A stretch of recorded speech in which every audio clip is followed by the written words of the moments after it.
What's going on, y'all, and welcome back to another Epic 7 video. I don't know if you guys saw all the news, the leaks. If you stopped by my live stream earlier, we were talking all about Harsetti and the potential, leak that was on the Chinese server. There's even an older leak even for her skill set, but I haven't even looked at anything, guys. This just went live like 2 minutes ago. First impression together. Let's see what it's all about. Is it actually that insane kit that we saw? And yeah, I'm excited to watch this for the first time with you guys. So let's get to it. This is a waste of my time. Oh baby, is she gonna break the game? Your usefulness. Now rest in peace. Okay, we've seen the animation, right? Looks great. I will not give in to despair. Ooh, I like that. Sovereign Harsetti, ruler of Skookyheim, Forest of the Shadow Elves, comes from a middle-class background. Although she was never a candidate for the throne, she rose to the highest command with her exceptional intelligence and martial prowess. She looks great.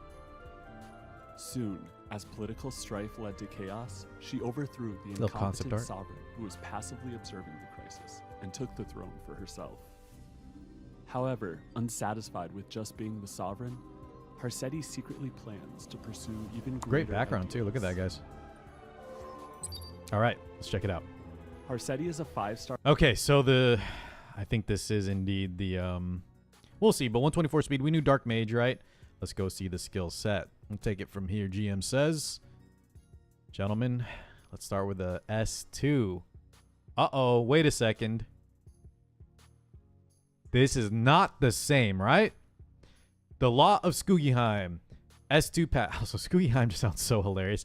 At the start of the battle, speed of the caster is fixed going forward, and speed of all heroes except for the caster is limited to a maximum of 90% of the caster's speed. Oh my god. This is the Summoner's War character. Guys, if I have any Summoner's War players, please let me know in the comments. I believe ever since Epic 7 started, people have been talking about a character, I think in SW, that does this kind of 90% max cast speed, of the caster speed. So this would be Harsetti. Oh my goodness, this is completely different than all the leaks we saw. On the caster's turn, combat readiness of increased effects of all heroes is not applied. The Law of Skookyheim only applies to PvP. All right, this is already insane. This is nothing that we thought. But fixed speed, limited to 9% of the caster's speed. All heroes except for the caster. Interesting. At the start, this is kind of I'm gonna mute it from here. But yeah, okay. Before I even, my mind is already racing. But let's go and check out all the animations. We'll take it step by step, right? Let's not get ahead of ourselves. And then yeah, okay. So I don't think this has an animation, but we're showing here that all the look at all the characters and how close they are together. I'm assuming because, right? Yeah, 86, 87. Even Crimson Armin is so close to things like, well, I guess, all these units, but even Sid 90. Okay, interesting. And she gets the lead off. She does have 124 base speed. This is a 26.8k Harsetti. Skill 3 is active checkmate. Attacks all enemies, decreases buff durations by 2 turns, and a 75% chance each to inflict unable to counterattack and unable to be buffed. Penetrates the target's defense when focus is full. Consumes it all to increase damage dealt. And they scale. So she's HP scaling. Unable to counter is 25, 15, 25. Yeah, 100% chance to inflict counterattack and unbuffable. Target defense, penetrates target defense. So Ilinov will Imperial Ilinov will counter that a little bit. Focus full, consumes it all to increase damage dealt. Okay, so we are a focused character. Keep that in mind, guys. We do have resources that will be debilitated. So Solitaria, Politis, Sea Phantom Politis. But yeah, let's keep going. Wow, I don't even... My mind is racing, guys. Okay. Because I think I had an expectation that the leak was true. This goes to show, right? Until Smilegate releases the video, man. Was that all just fake news from China? I want to see that animation and the damage again real quick, guys. Hold up. Let's see here. Okay, not too crazy, but that is the first one. I'm assuming... Abyssal Crown. Oh, they're running Abyssal Crown. Look at all these debuffs. So he hits some stuns, unbuffable, and they counterattack. And decent damage, right? HP scaling, 26k health. Okay. Let's keep going. What's the skill 1? Gambit. Attacks the enemy with a 60% chance to decrease defense. And we can get 15% more. Right, so 75% chance to decrease defense. When it's the caster's turn, uses En Passant as an extra attack. Okay, so on our own turn, we get an AoE with a 60% chance to decrease attack for 1 turn. Attack break is really nice. Damage dealt increases proportional to the caster's max health. And then, okay, so an attack break that can hit everybody. Damage will probably just be decent, especially when you have decent health. And then if you build like crit damage, and defense break is really nice on top of that. Do we get the defense break plus the attack break? Or I'm assuming on our own turn, we only get the attack break. Is that right? Let's see here in the animation. This is wild already, though, guys. This is... I kind of like this. This keeps things fresh. This keeps things fresh. This is something no one was expecting. Smoggy did a good job keeping this hidden from data mines, from leaks. So now, guys, anytime you see a leak, this is the first time this is the biggest time I think like it's just been completely wrong, right?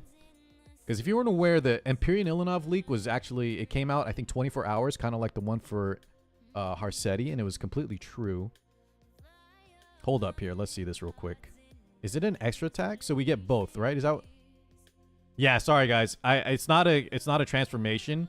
It's an extra attack, so you actually get the defense break into the AoE attack. Wow, that is really cool. Let's see it again. So we soul burn. All right. And then we follow up with the en passant. Is that how we say it? The AoE, and this one can attack break. Good damage. Oh my god. That was an AoE defense break. I'm assuming that was after like maybe like a Tywin setup. Let's watch that one more time, guys. Sorry, I'm really analyzing these. But yeah, everything is already debroken here. Probably from an ambitious Tywin skill 3. I want to see this one more time. So we can soul burn to increase the chance of Gamut to 100%. So 100% D-break. And it's 2 turns. That's actually incredible. So she hits that on the haste. That is only the defense break portion though, right? And then the follow-up is the attack break with AoE. Very cool. So she can kind of do a little bit of AoE, a little bit of cleave action. Similar to units like Sage Vivian, guys, is a popular pairing with Ambitious Tywin, right? You set up the defense break. You saw this with Hazamare a lot in the E7 WC. Okay, let's check the lobby animation real fast. And then, guys, let's watch the replay, or not the replay, but the showcase and talk shop. Is that the new... Ooh... Summons a little orb. Looking classy. All right. Nothing too fancy, but I like the pose. I like the crossed legs and that little orb she summons. She looks great. I've said that probably 20 times. I'm sorry if you're sick of hearing it. All right, guys. This is the first time I think we're doing a first impression video together that I'm completely flabbergasted.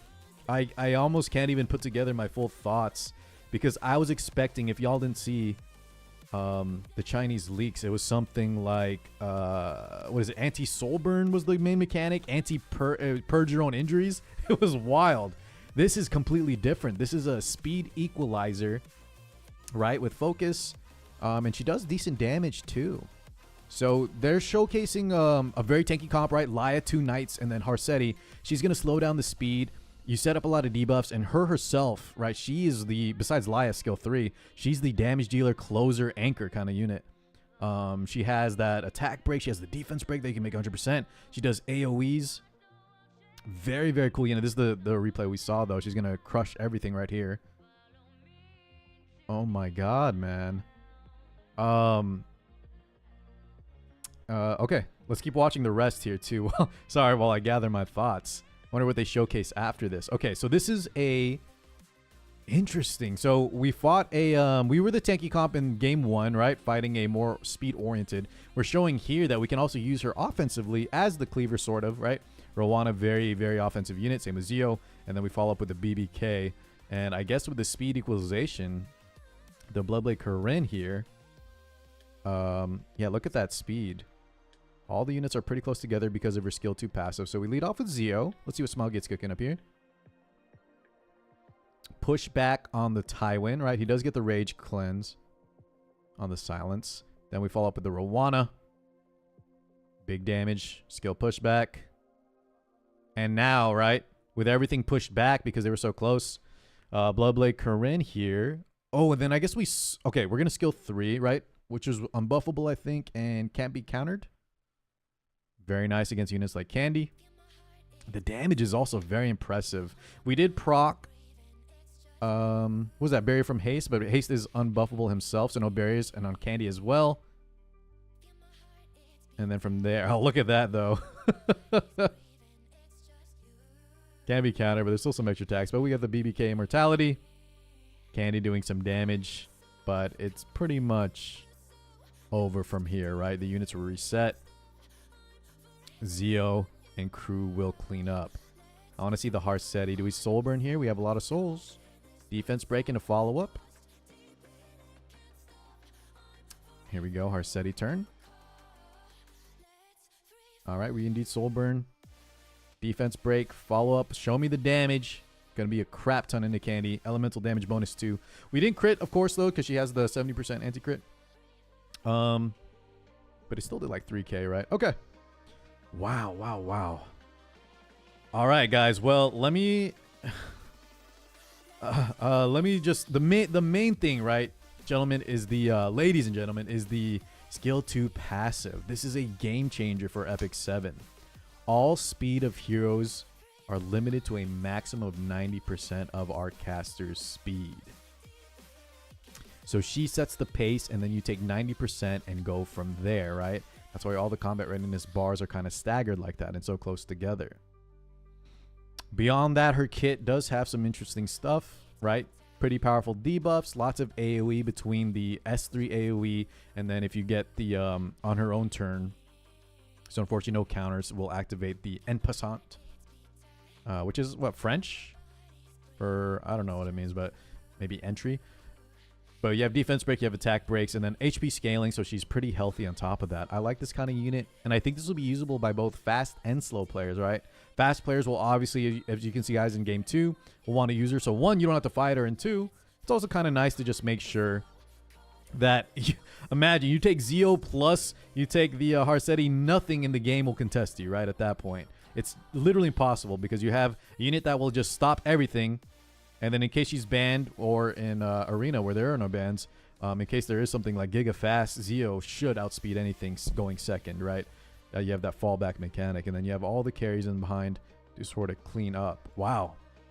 All right, guys. Well, I think this is still a powerhouse. Give me some time. If you can stop by the live streams, I'll think more about it. But of course, it's just a first impression. Regardless, I think this is a game changer, an insanely powerful unit. The skill 2 is going to shape the meta. Most certainly, right? When you have, oh shoot, someone just followed on Twitch. Sorry if y'all can hear that. We got a little follow action, but yeah, my goodness gracious, guys. Hopefully y'all saved some mystics, didn't pity Empyrean Ilanov like I did, and get ready for Harsetti the Queen. She's about to set the pace, both literally and metaphorically, right? All right, Skoogieheim, let's go. Thank you so much, guys, for tuning in. As always, I'm so surprised. I'll catch you all in the next one. Peace out, y'all.